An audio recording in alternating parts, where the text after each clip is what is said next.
Supply Association, or ASA. I am the Director of Codes and Standards for ASA.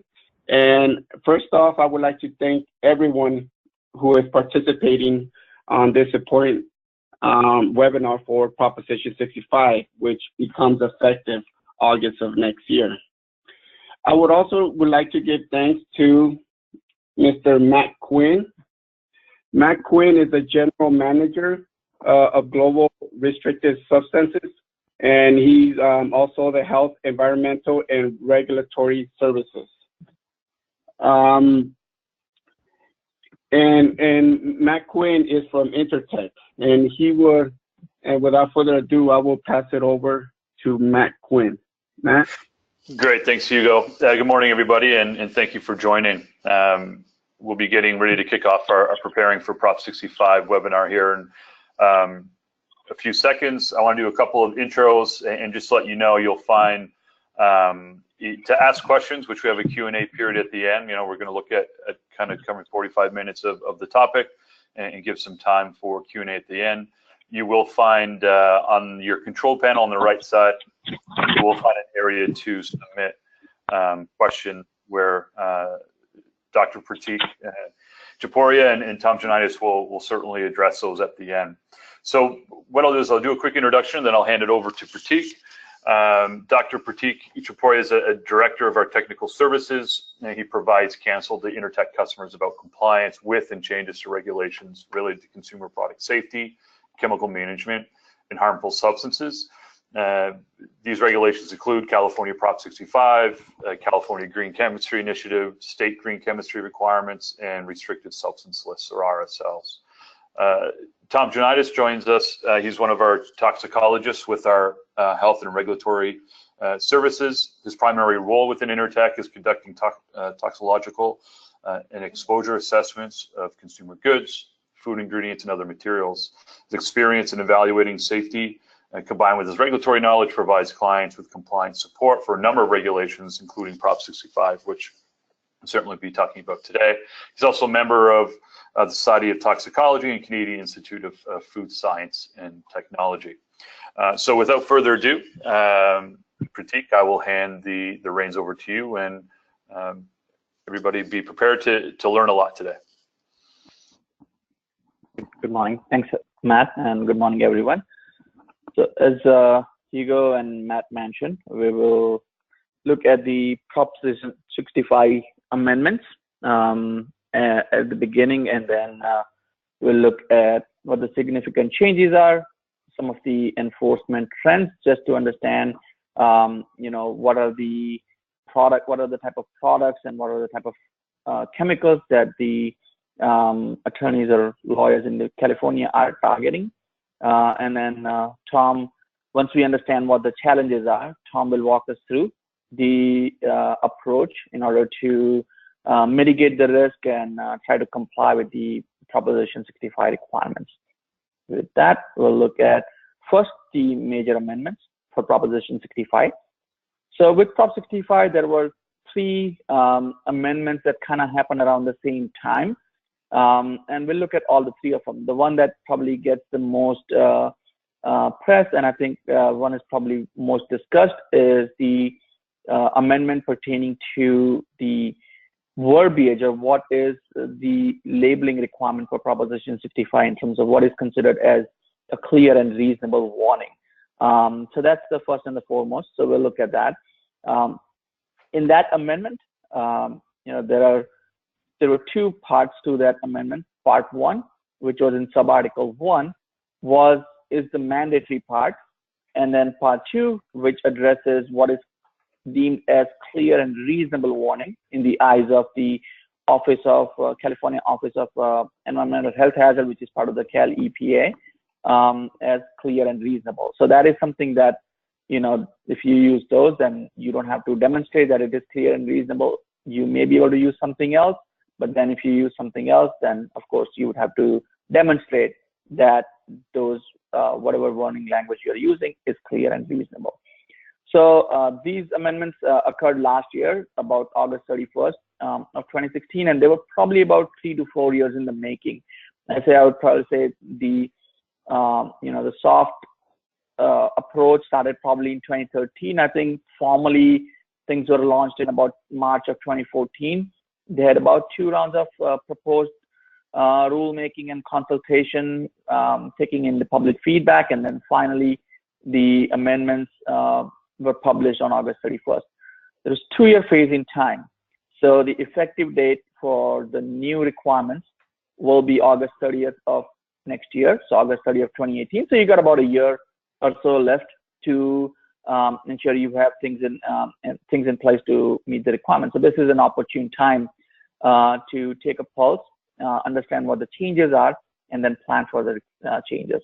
So first and foremost, as we know, the effective date is August 30th of next year. So the first question that most of the times we get is it going to be the manufacture date or is it the sell by date, right?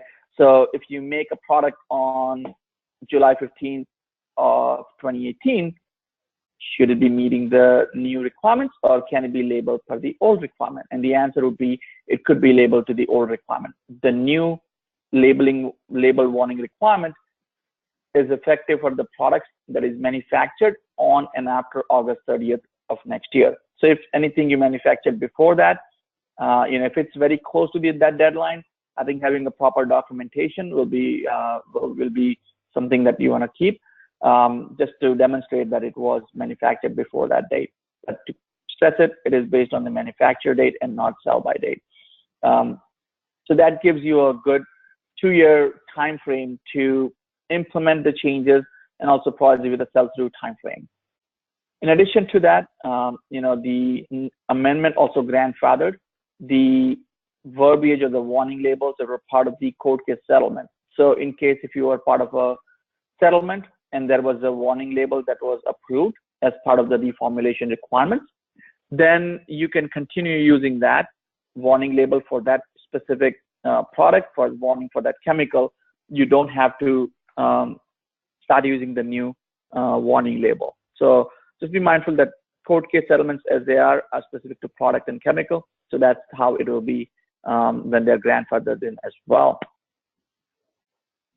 So looking at the the first part of the amended requirements, which is the mandatory part.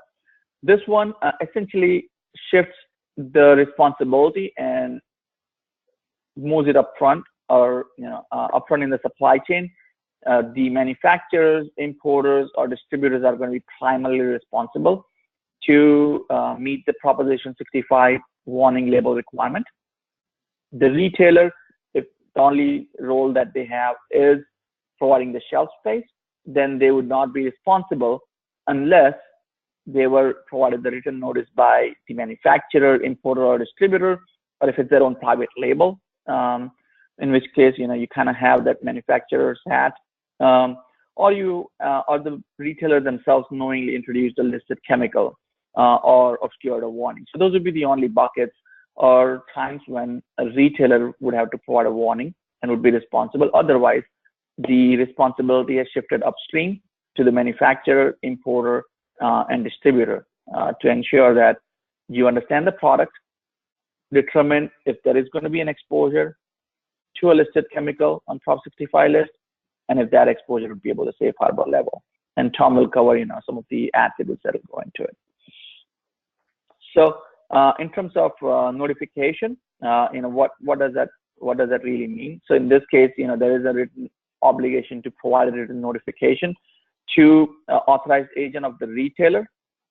In that notice, you'll have to manufacturer or distributor or importer will have to convey what's the product, what the chemical is for which you are providing the warning, name and description, of course, and then appropriate warning materials in case the product in itself is not labeled.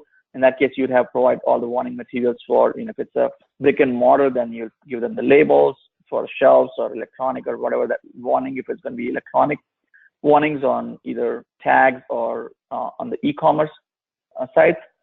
And also, in addition to that, the manufacturer will have to obtain confirmation from the retailer that they received this information as well. In the first year, they'll have to do it twice. So it'll be first 6 months, and then at the end of the first year, And then after that, it becomes a annual periodic requirement, which means it's going to be every year that they'll have to go through this exercise of providing notification and then obtaining a written confirmation. In addition to that, if things change, especially Prop 65 list is a dynamic list. It's living. Every few months there is a chemical that's been added to that list. And so let's say, for example, if your product didn't require a warning or requires a warning for a chemical that has a new endpoint. So let's say you only were providing warning for cancer, but now there's a substance that is in your product which is listed by OIHA, and it's for reproductive toxicity or birth defects, then you would also have to notify it because it'd be a new endpoint. So in that case, it'd be 90 days after the chemical is listed. So that kind of gives you responsibility about the supply chain communication. So I think that's important to understand because that's probably going to be the key part, understanding what your role is in the supply chain. If you are the manufacturers, then you have to ensure that, or the importer, that you understand who your point of communication is going to be at the retailer. If you're importer, then you might have to kind of do communication upstream as well as downstream. So you might have to get information from the manufacturer because they would be the best people who might have this information and then communicate it back up to the retailer. And so establishing that means of communication as well as planning and gathering all this information will probably take a little bit of time. So having that plan, I think, would be highly beneficial so that, whenever the deadline comes in and the end of the August next year, you would be in good shape. Second part is the one which deals with what is considered as a clear and reasonable warning. And so the office of, this is what the OIHA will deem as clear and reasonable. Of course, the warning is required for not only the consumer product, but also for the environmental exposure as well. So there are all the different types of exposure. Most of the times we talk about consumer exposure or the product exposure from the consumer products, but just be mindful that that's not the only exposure.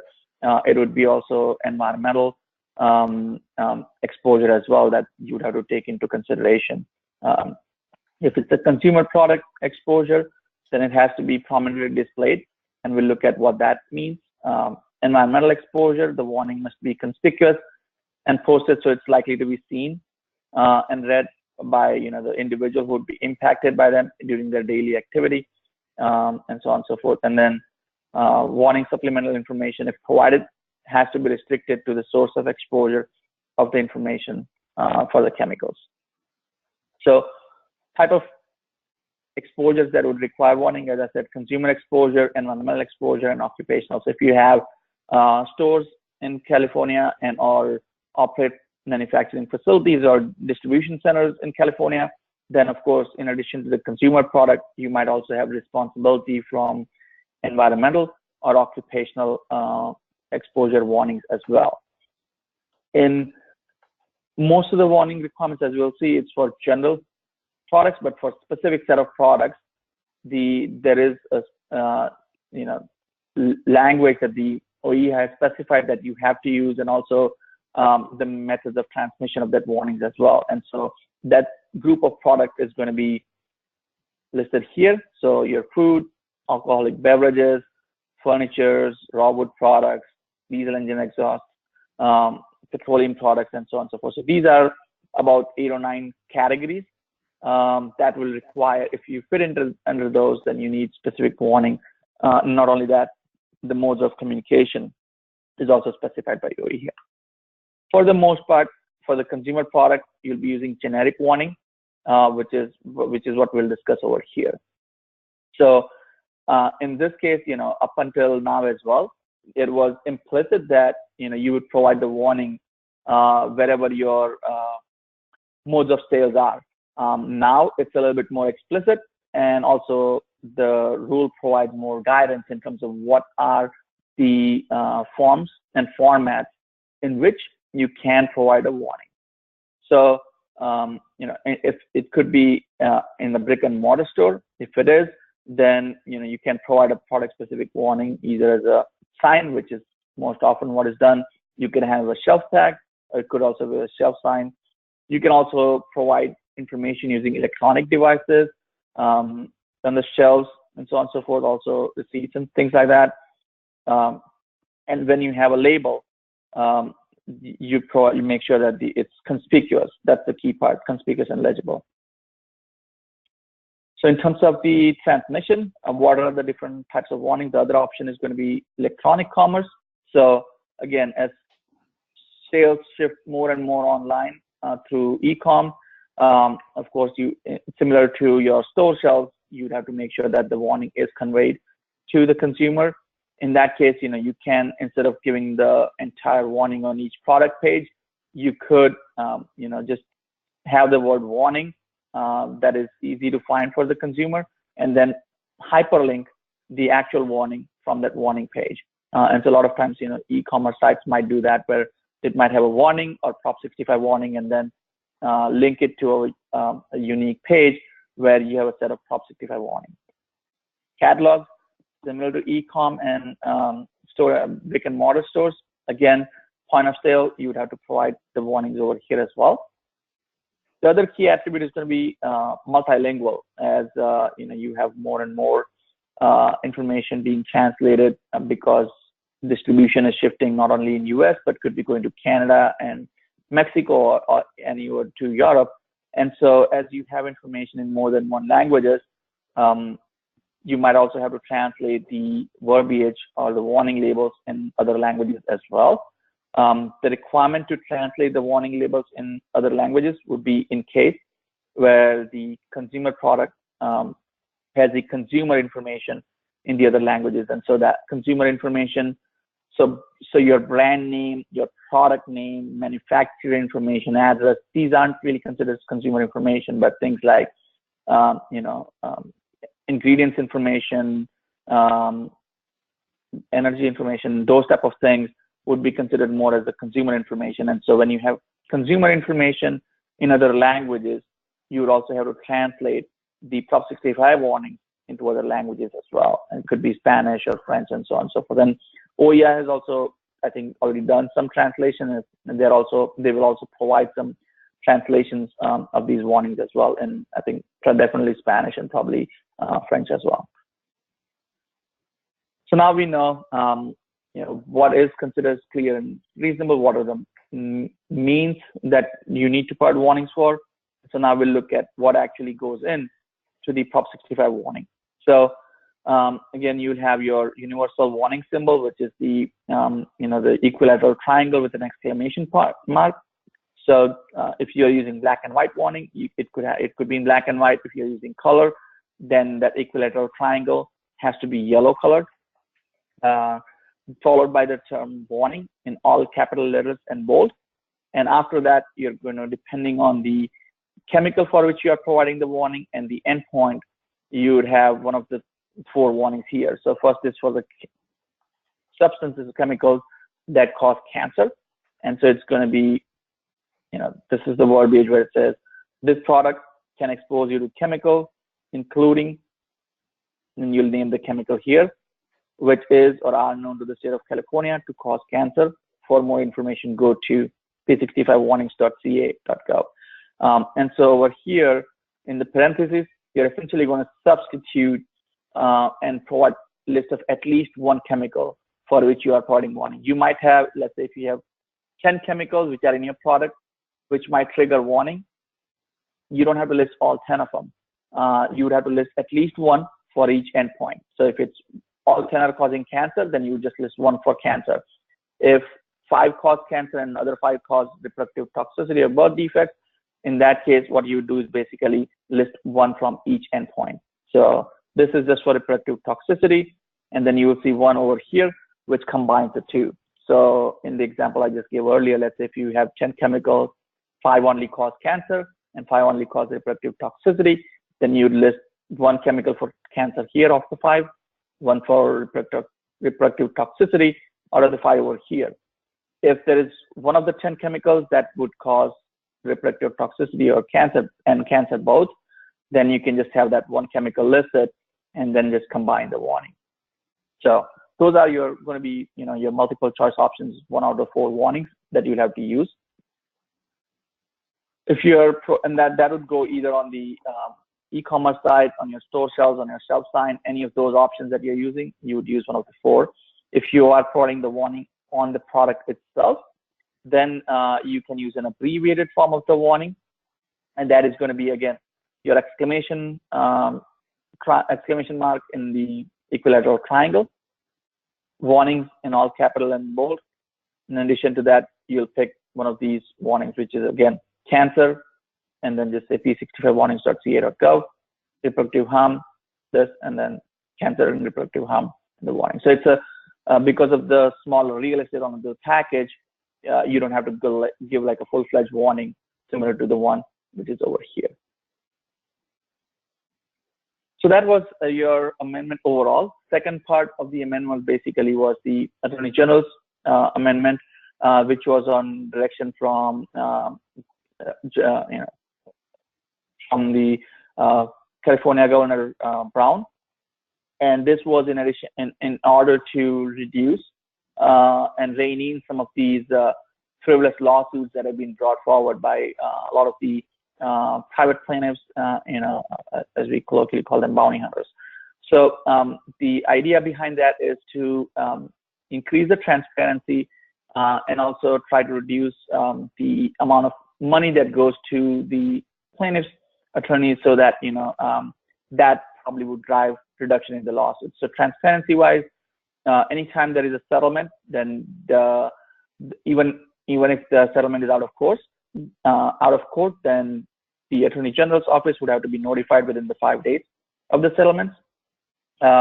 In case if the settlement requires some product reformulation, the plaintiff at least has to demonstrate that that substance was present, and there will be at least some products that would require the reformulation. In case the costs are being recouped as part of the investigation costs, then those would have to be documented. And additional settlement payments, ASPs, this is where most of the money pretty much just goes to the private plaintiff attorney. This doesn't go to the state. State only collects whatever is part of the civil penalty. And so try to limit the ASPs. So the Attorney General has a guideline, whenever the additional settlement payments are included as part of the settlement. And also, in case if the settlement is out of court, then the Attorney General's viewpoint is basically that it shouldn't exceed the share of the OER civil penalty, and that went in effect last year. So we'll kind of see how that plays out in the next year or two, as the Attorney General's office looks at this and tries to kind of rein in some of these enforcement activities. And then third and final amendment was pertaining to the lead agency website. As we saw in the warning, it was referring everyone to go to p65warnings.ca.gov. So that's going to be the central hub or communication point by the Office of Environmental Health Hazard. This is going to be where they are going to transmit everything and anything that is pertaining to Prop 65 warnings. The consumers can go in and determine what are the type of products where the warnings are being provided for, how they might be able to limit exposure to some of these products if that information is provided, and also just information about the chemicals in themselves.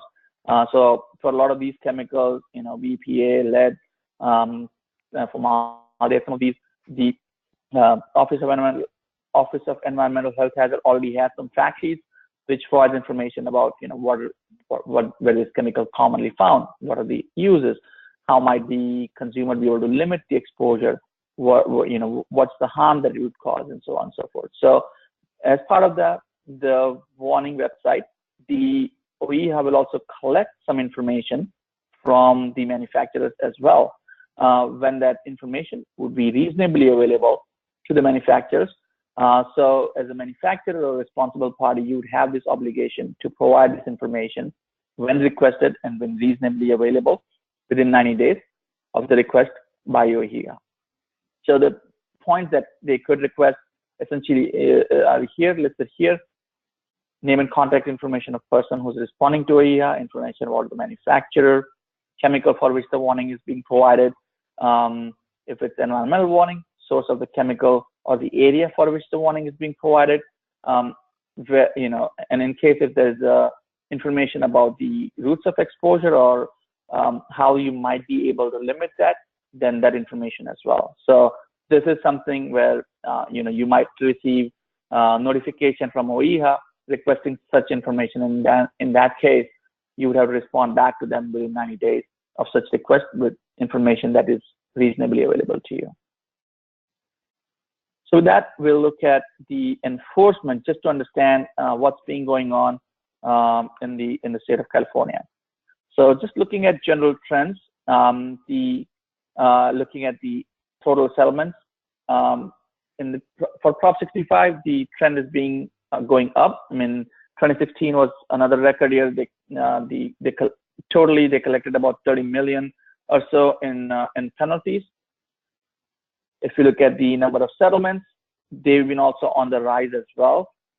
So generally speaking, the trend is the enforcement is, hasn't started subsiding.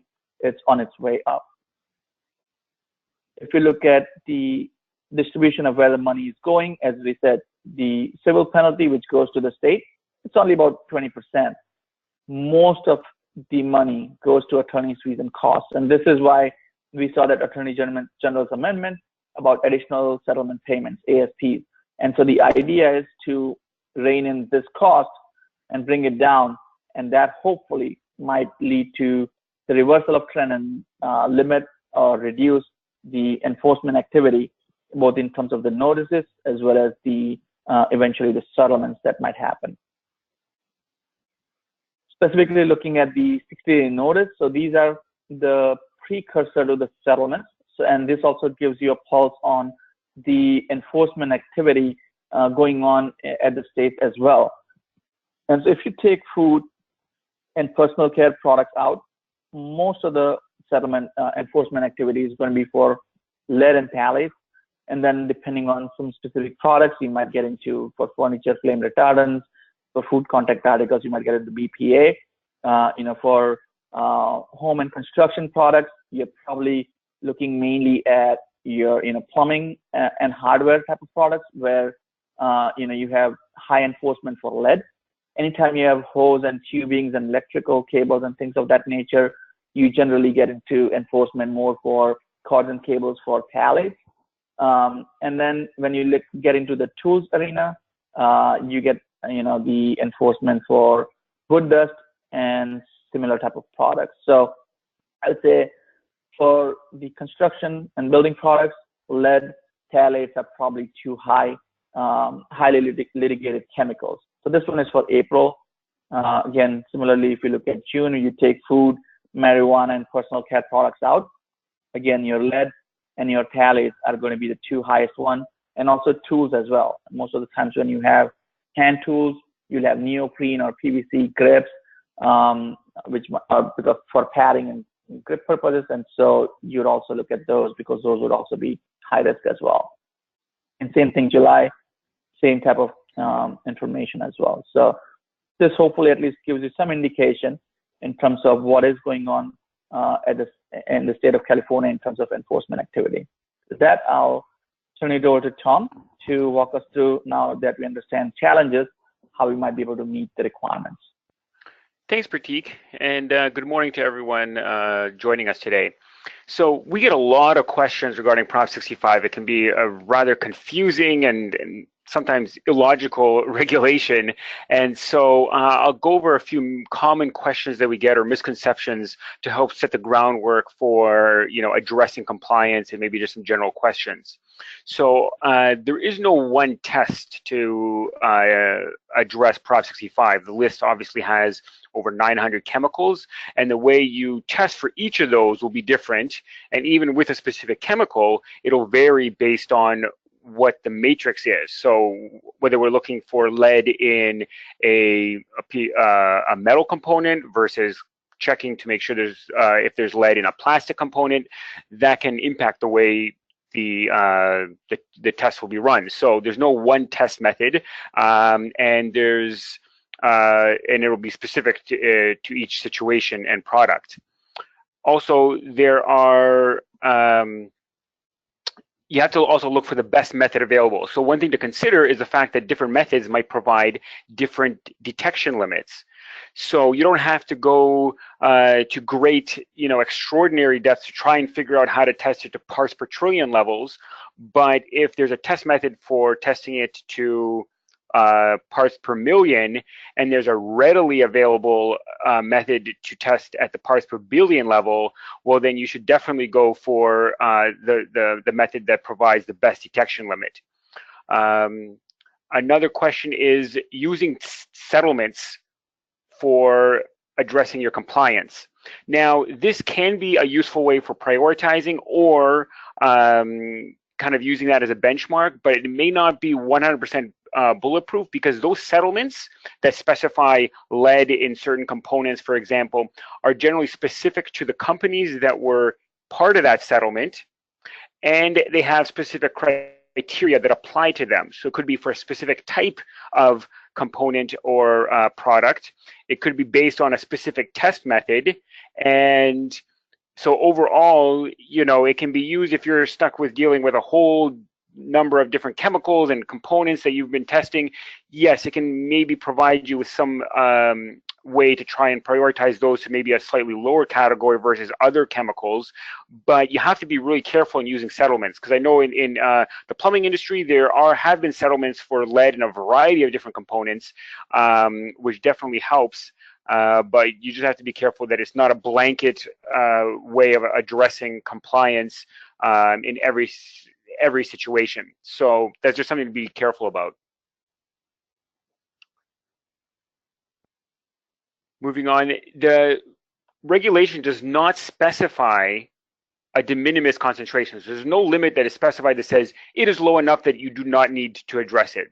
So, because the regulation states, and OEHA themselves have continuously stated, that the only way that you can not provide a warning is if exposure is below the safe harbor level. So that's it. So yes, based on some simple calculations, you might be able to state that, okay, 5 billion parts per billion of a heavy metal within a component or a phthalate may be so low that you could not exceed the safe harbor level unless someone consumed the entire component.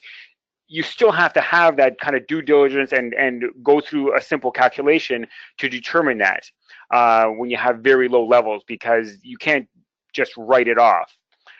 Another one that comes up very frequently is the fact that, okay, you've done a whole bunch of testing and you're compliant for another regulation, whether it's REACH or for other, FDA regulatory limits or even other states. Does that mean you're compliant with Prop 65? And the simple answer is no, not by default. The requirements for complying with Prop 65 are somewhat different than other regulations. So although you very well could still be compliant with Prop 65, you actually have to look into it to ensure that you actually are, because unlike other regulations which are typically content-based, so no more than X ppm or mg per kilogram of a specific compound, you generally, with Prop 65, have to determine it based on exposure. So that's where it comes in, where how much of that chemical in your product is a consumer potentially exposed to. There is one exception that with the NSF standard with lead, that was actually the original regulation. This is actually how it was captured into the current NSF ANSI standard. But originally that was specifically based on compliance with Prop 65. So that is actually one exception that the plumbing industry has access to, and had Prop 65 in mind when it was originally adopted and then co-opted into the NSF, the current NSF standard.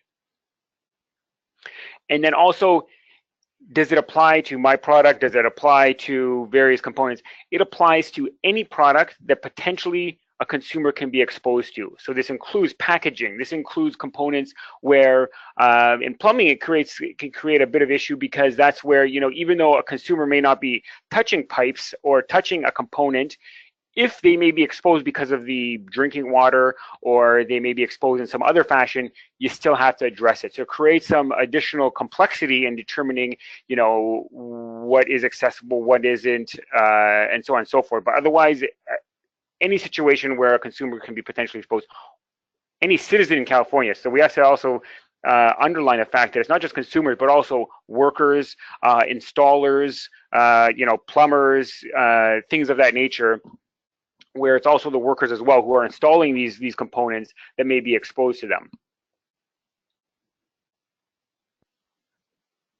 Next slide. Okay, so now we're going to go into some of the key steps in understanding how to wrap your understanding around addressing compliance.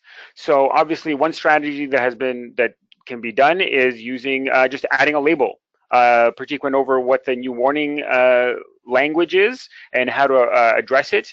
And you could just put a warning on it, and this is a 100% way to protect yourself from bounty hunters, because if you have a warning on it, there's nothing that they can come after you for. Of course, some products can definitely withstand having, from a marketing perspective, a warning on it, but some may not. So this may not be an acceptable approach for every single type of product, and that'll depend on your specific case and your product. And also another thing to consider now is some companies in the past have basically just put warnings on everything just in case, just because then it's safer for them. But you also have to factor in that now you actually have to name at least one of the chemicals for why you're providing it, so it does require a bit more research. And you have to factor in the potential for or the impact of potentially having to provide information to that lead agency website that Pratik had mentioned. So you may have to provide additional information that will be publicly available regarding the chemicals, where they're found, all that sort of thing. So although, so that may create some issues that you may not be necessarily interested in disclosing, but you would have to if you're requested by OEHA. Next slide. Okay, so we look at the first step. First, you have to understand, are there any chemicals on the Prop 65 list that are in your product or component?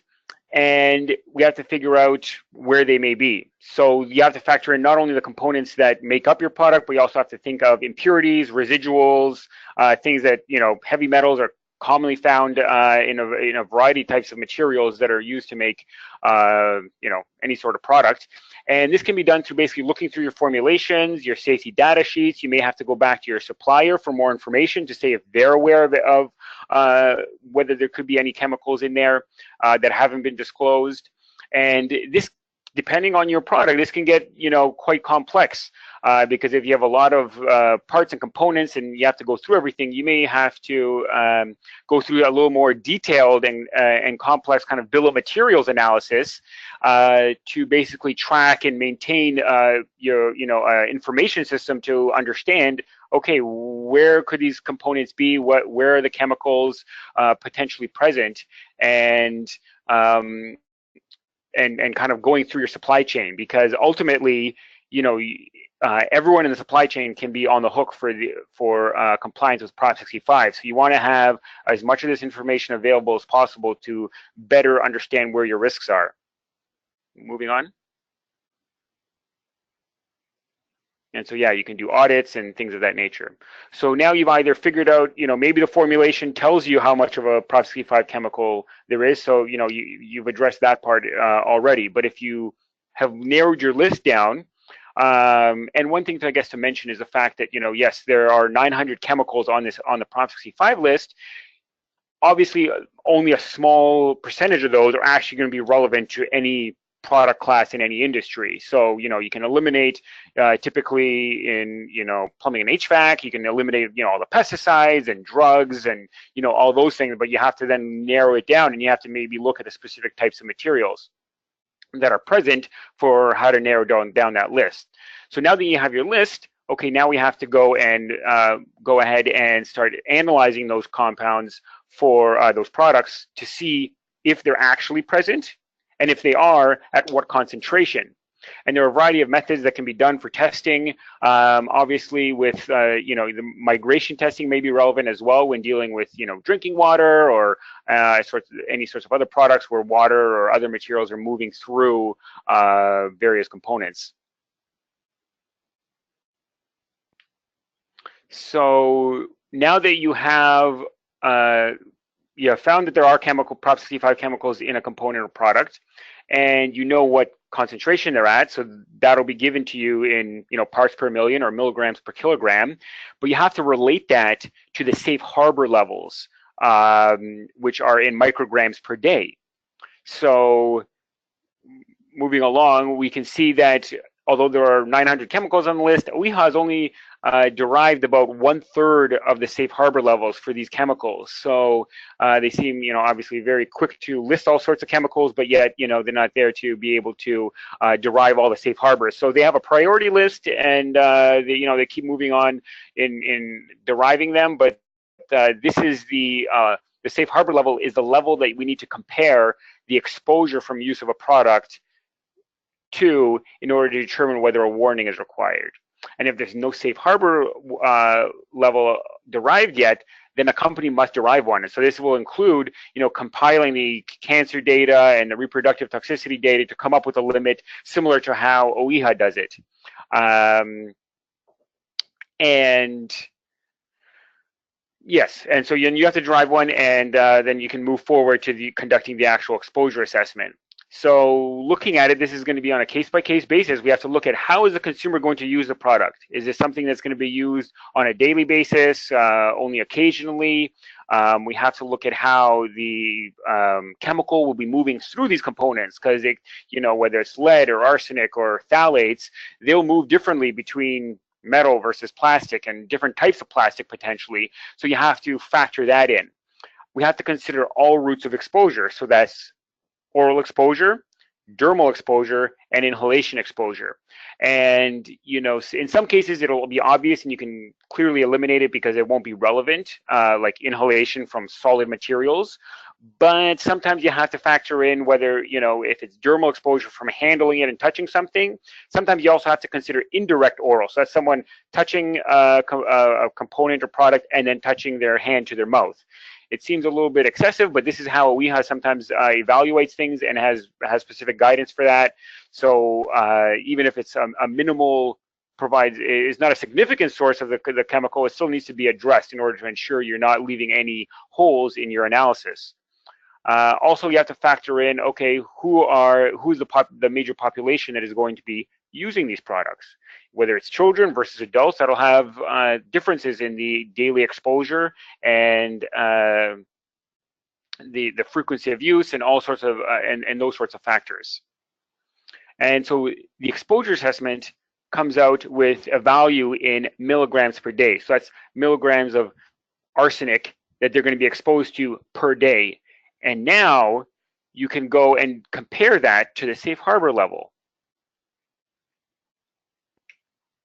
So if exposure is greater than a safe harbor level, then you need to provide a warning. Or you have the opportunity then to take a look and see whether you can reformulate, find a new supplier, find a new input, but that leaves it in that category. If exposure is below the safe harbor level, then no Prop 65 warning is required. And you've done your due diligence and you're not knowingly exposing consumers to the chemical above the safe harbor. So therefore, you do not need a warning. One thing to consider is the fact that without a warning, it doesn't indicate that it doesn't guarantee that you won't be targeted by a bounty hunter, because they're out there looking for any single product they can come across that may or may not have a Prop 65 chemical. So if it doesn't have one, you still could be targeted because they're looking for any sort of product they can put in their sites. But you've done your due diligence. So they're typically looking for the low-hanging fruit, that for companies that haven't prepared and haven't done their due diligence, to do a quick settlement and get their money and then run. But if you've done your due diligence and are able to push back, that potentially may push them off, such that they're going to just drop the case because they have they don't want to argue it out. They don't want to have to put all the effort and work into actually defining how they determine that you're not compliant. Or it may at least reduce or limit some of these settlements that they're going to push for, because obviously it's a lot harder to address when someone's actually done their due diligence. Another option that can be done is to have a safe use determination conducted by OEHA. So this is basically a written statement of compliance that is company specific and product specific. So there have been a number of them done recently, or they've at least recently been published regarding phthalates in various consumer type products, carpet tiles and furniture and whatnot. And so OEHA will look at how the product is used and the specific chemical concentration and say, okay, this specific product with this specific concentration of the Prop 65 chemical will not exceed the safe harbor level and therefore is exempt from Prop 65 warnings. It creates a more official and more kind of obviously, official confirmation of compliance. However, this can take a long time to do because, although you're going to have to go through still doing your own exposure assessment, they're going to look at it and basically do their own anyways, but you still want to give them something to work from. And there's some processing fees, and you have to also pay basically the staff compensation on OEHA for going through this process. So that can also add up with regards to cost. So you got to try and see if it's makes business sense to go through this whole process in this fashion. There's also a link here that you can see some of the examples and how OEHA conducts exposure assessments and for some of the recent safe use determinations. So our next slide is just kind of a bit of a summary for addressing compliance. It just kind of outlines the 4 steps that are going to be critical for addressing Prop 65. So in the first part is you have to just understand your risk. Where are the chemicals? What components may be high risk? How do you want to address that? And at least then you'll know where your risks lie in addressing this regulation. The second step is then figuring out exactly how much of these chemicals there are and kind of confirming information regarding the levels and presence. So that's going through your supply chain, doing lab analysis. It's really getting a more deeper understanding of some of the details regarding your products and ingredients. Finally, then is looking at the exposure assessment and figuring out, okay, do you actually need a warning? If you're not going through the process of just labeling it just to be safe, or labeling it because that it's probably exposure is probably going to exceed the safe harbor, it's understanding the exact requirement of whether you need warnings or not. And then finally, it's ongoing vigilance.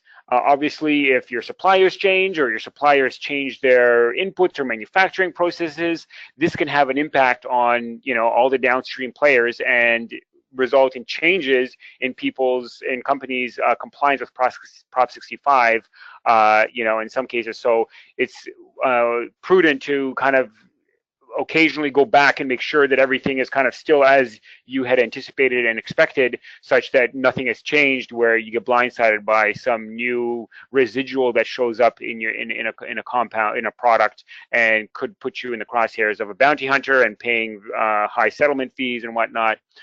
So just kind of keep being mindful of that. So that's my compliance presentation. So I thank you for your attention, and I'll turn it over back to Matt to discuss some Q&A and anything else that comes up. Great. Thanks, everybody. Thanks, Tom and Pratik. That was great, as usual. We've got a few questions here that we can jump into. There was one here dealing with labeling, and Pratik, that'll go to you, I assume. Okay, so this is concerning warnings required on electronic or printed catalogs. It says, where someone is simply looking at products but not actually purchasing anything, do you conclude that the warning or link must appear on every single page that the product is displayed on, or can the general warning be at the beginning of the catalog? Yeah, I think, so I guess the question, and depends, I guess. So I guess if the catalog has an option for ordering the products, right? So in that case, basically, if there's a phone number where the consumer can call and order, provide an item number and order that means, that becomes a point of sale. So in that instance, the warning would be required in such catalogs. And OEHA has kind of said, you can't give a overall warning for the entire catalog. So you can have a warning at the beginning of a catalog and say, well, all products in this catalog are going to expose you to X, Y, and Z, I think. So that's been their general position. in terms of overarching warnings, and that's why they are, they kind of shied away from allowing the whole stores to be labeled. They don't want overarching or overly broad labels. They want, specificity in warnings. So generally, I would say that's been their guidance on warning labels. Okay, great, thanks.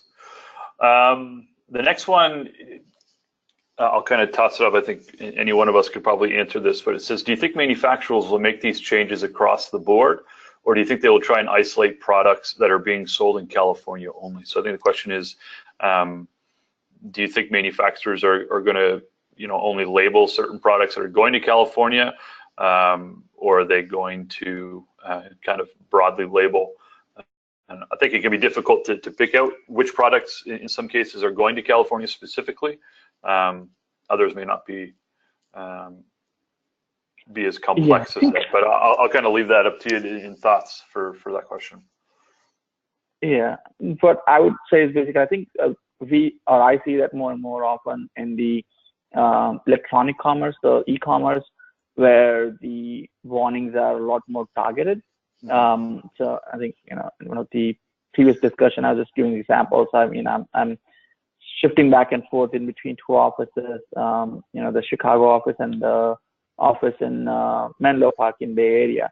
And so sometimes when I order things from here, I won't see the warnings, but when I order the same thing or similar thing from California, I'll see the warning pop up. So I think a lot of the times, at least in the e-commerce world, there is definitely a good potential to target the warning based on, the shipping zip code or the billing zip code, whereas that might be a little bit more challenging when you have national distribution of the product through a brick and mortar or things of that nature. So I would say that's where I've seen the most targeted warning, so to speak. I think how difficult or easy it is for products per se, I think that's definitely not as easy as e-commerce, because your undertaking is not probably as much.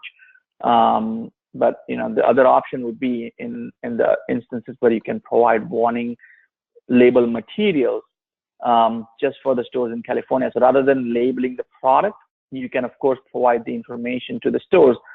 In this instance, I mean, of course, you'd have to require collaboration and also some degree of flexibility from the retailers that you're working with as well, because they have to be amenable to provide warning labels, or say that yes, we will put labels on the store shelves and so on and so forth. So it will depend on the degree of flexibility that they demonstrate if you don't want to isolate the packaging just going to California. Great. So you're one of the customers that give manufacturers a nightmare ordering from two different states. Is that what you're saying? Not by purpose, but yeah, at least you get to see the differences. Fair enough. So we've got a couple of questions regarding the labeling, and I think this is, these types of questions come up on the last few webinars that we've done on this lately, is surrounding kind of the abbreviated warning. So when they have, small packaging, and they can use the abbreviated warning where it's just, cancer, and then it points to the website, etc. Is there required to make any sort of indication of what the substance is, or is it just strictly, I'll say the characterization of that substance and then pointing to the appropriate website or where it needs to go? Yeah, so I think if you're using abbreviated warning on the package, then you don't have to list the chemical. I think that's the benefit of listing it on the product. But if you're, not using on the product warning, then if you're using the full warning, in which instance, when you're just using the e-commerce or on the store shelves or things of that nature, at that point, you have to provide the information about at least one of the chemicals for each endpoint. Okay. Good. And that kind of dovetails into the next question that we have is, if they've got multiple substances that they need to warn for, is it just one substance that they're obligated to put on the warning label, or is there a minimum limit above one if it's multiple? Just one for each endpoint. So I think, as I mentioned, so the one is basically cancer, and the other one is going to be reproductive toxicity and birth defects. So let's take example of chemical A, which only causes cancer, and chemical B, which only causes reproductive toxicity. So if you have product that has both A and B, then you would have to say chemical A causing cancer and chemical B causing reproductive toxicity. If you have chemical C, which causes both cancer and reproductive toxicity, you could basically just say chemical C, which causes cancer and reproductive toxicity. So at least one is what's required. You don't have to list more than one. I think lead, and Tom can correct me if I'm wrong, but I think lead is the one of them which is both for cancer and reproductive toxicity, I think. So you might be able to use one for combination in case there's a lead. Is that correct, Tom? I think it's lead true. is for both? Yeah, lead is both. And lead has a very low safe harbor level for the reproductive toxicity, so that's always a concern. Yeah. So, for example, if you have lead, you don't have to say, lead plus something else. Mm-hmm. But if you had phthalates, which are only for reproductive toxicity, they don't cause cancer. So in that case, if you had something else which caused cancer, then you have to list both, right? So. Right. Okay. To give an example. There's a number of questions here in regards to, and I'm not sure that we have the proper people on here to answer them, because it does deal with NSF standards and how they relate to Prop 65, and whether requirements under NSF kind of exempt you from a Prop 65 perspective. So for those ones, I think as a group, Intertek will take those offline and work through Hugo to get the responses back to those attendees, because I'd hate to give them the wrong answer here without not only. And I think, Matt, I would just make one quick comment, which I think Tom kind of touched upon. So I think, if I remember correctly, NSF standard only addresses lead, if I remember correctly. And so, if you have chemicals other than lead that is in the product, which would require Prop 65 warning, then of course, the NSF standard might address the lead portion of the Prop 65, but it wouldn't really address any of the other portions. So you have to look at, as I think Tom covered in detail, you got to look chemical by chemical. Mm-hmm. And if is it on Prop 65 list? Is it above the safe harbor level? And kind of go down the line that way. So the NSF standard at the max would probably, I think, would address the Prop 65 for lead, but not probably for any of the other chemicals. Right. Tom, anything to add to that, or just Pratik covered? No, that's the Pratik covered it. Like that specific reference that I made was for lead, and I think that's for lead only. So, I'm not fully versed in NSF, so that's there could be other ones, but I'm pretty sure that's the only one that has had that kind of like substantial discussion and review. So you still have to look at everything else. Great. Yeah, and like I said, we can take a look at the questions offline and send out a response to those that submitted, and to the other group as well, just to make sure that it's addressed, as I'm sure it's going to be a common question. That kind of brings us to 12 o'clock. There are a couple other questions here, and like I said, with the NSF ones, we'll certainly look at them and send a direct response, either from the folks here or through Hugo, and make sure that all your questions get answered. But we are at 12:01 p.m. Eastern Standard Time, and in respect to everyone's time on I'm sure, a busy Friday. We just want to thank everybody, Hugo for organizing this, Pratik and Tom for your great insight and information on Prop 65. And again, thanks everybody from Intertek for joining. We appreciate it. And this is Hugo from ASA. I would also like to thank everyone as well for participating in this very important webinar. And please look forward to your questions being answered sometime in the future.